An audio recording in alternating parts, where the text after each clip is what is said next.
This is just a sample of the audiobook. To get the complete audiobook, access the link posted in the first comment.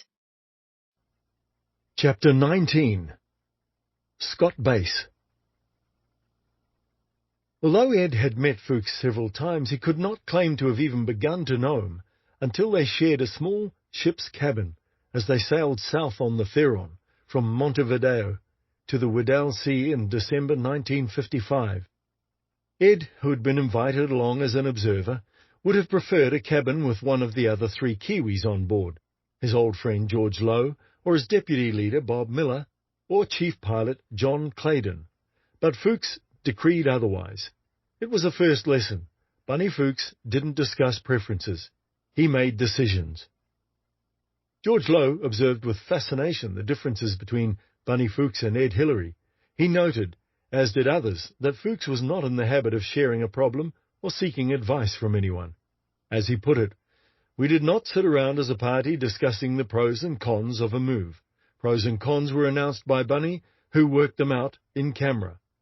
He described how reading at meals throughout the winter became an accepted custom. I think it was Bunny himself who started it, and eventually it was agreed to maintain a quiet table for those who wanted to pore over books, and a noisy table for those preferring to chatter. There was a suggestion of method in Bunny's encouragement of the reading habit, for there was no doubt that he disapproved of any discussion touching on the expedition's plans or progress. Indeed, the one spark that could be guaranteed to jerk Bunny away from his book was the start of a conversation, even a desultory chat, on some expedition topic such as vehicles and equipment.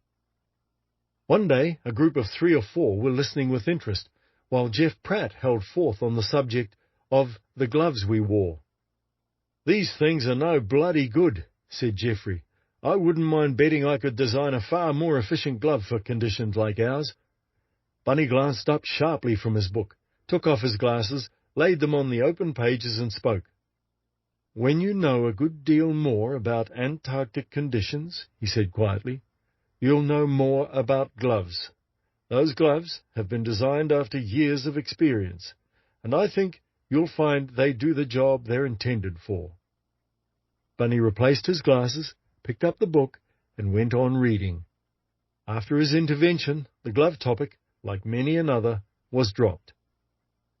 Ed would have been of the party who liked to yarn rather than read, and on Theron he was soon finding Fuchs a chilly companion. Ed's opinions were not of interest to Fuchs, who had spent years of travel with dogs along the icebound shores of the Antarctic Peninsula. As Fuchs tartly pointed out, Hillary, at that time, had never even seen sea ice. There might not have been a lot of talk in the top cabin, but Ed was to learn a great deal during his more than 2 months aboard Theron. There was an almost terminal setback at the outset when the ship was beset in the pack ice of the Weddell Sea between the 24th of December and the 20th of January.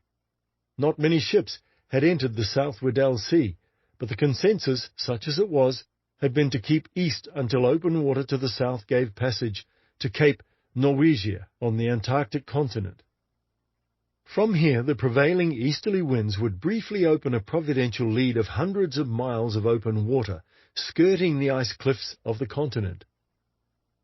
Fuchs had studied the oceanography of the Weddell Sea and, according to rumour, believed that the elusive central route used by Weddell in 1823 was the key to a fast passage to the ice shelf where he would build his base.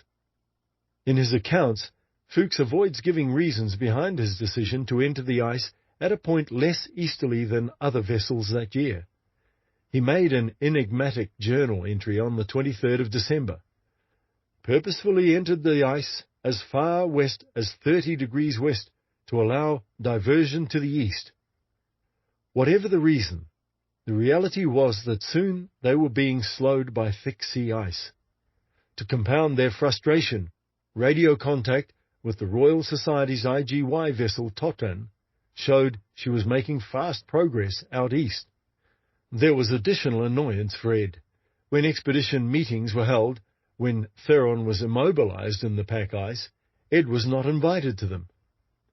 "I don't think Bunny had any concept of how irritating I found this. After all, I was the leader of the other half of his expedition.